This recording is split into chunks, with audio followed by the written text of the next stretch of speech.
Então, gente, tá gravando aí? Tá, corta essa parte. Então, gente, hoje eu vim aqui conversar com vocês sobre sustentabilidade e racionalização dos alimentos. O que acontece hoje em dia? A gente tem na Organização Mundial da Saúde algumas estratégias e planos globais que todos os países que são consignatários da ONU, eles participam. Então, a gente tem diretrizes para seguir, para a gente poder gerar sustentabilidade no mundo. Todo mundo sabe que uma cadeia produtiva de gado, como a gente trabalha aqui, ou de outras coisas, essas cadeias produtivas elas acabam gerando poluição para poder servir na mesa. Ou seja, todo alimento que a gente come, ele vem de um meio que está agredindo a natureza.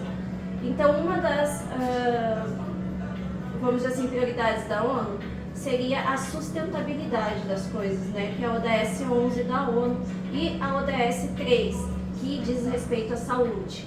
Quando a gente trabalha com alimento, a gente trabalha com a saúde das pessoas e a nossa também. Então, por isso que a gente tem as normas e bases e diretrizes de saneamento, dizendo, por exemplo, que você não pode cortar um alimento cru juntamente com um cozido, porque você pode pegar uma bactéria e transferir para outro alimento. E isso pode causar uma doença na pessoa.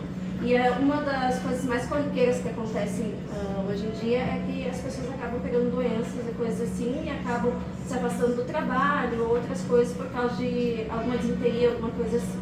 Isso é a ODS 3. A ODS 11 é armazenar bem os alimentos, ou seja, tampado, com etiqueta, com data, e também se preocupar em ter sempre o primeiro que a gente chama de PEPs. Primeiro que entra, primeiro que sai. Sempre que o produto entra dentro da loja, dentro do restaurante, ele tem que ficar atrás e na frente dos que vêm renovando. Então, assim, o mais antigo sai primeiro, entendeu? Então a gente tem que sempre organizar nossas prateleiras assim. E além do que, guardar as coisas de acordo com a refrigeração adequada. Isso também reaproveitar. Por exemplo, existe um caldo que a gente utiliza muito em base de risoto, que é o mirepoix. Mirepoix se usa casca de cebola, pedaço de cenoura. Então são produtos que você pode reutilizar. Criar um cardápio, por exemplo, como a gente está criando aqui. Criar um cardápio que seja destinado a reaproveitar. Eu faço uma coisa na minha parte que o Rua pode aproveitar na parte do hambúrguer, ou seja, a gente não perde alimento.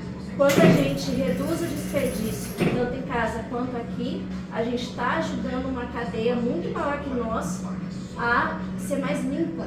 Porque o ser humano já suja demais a terra. Então, se a gente tem uma cadeia produtiva suja e a gente chega aqui e a gente é displicente com os alimentos, o que ocasiona é a gente ter poluição na nossa atmosfera e um futuro nada bom que todo mundo já vê por aí. Então, é sobre isso que eu queria falar com vocês. Depois eu vou passar um material para vocês que eu tenho sobre reaproveitamento de alimentos e armazenamento correto das coisas, tá bom? Era só isso, obrigada. Agora tira a fotinho daqui.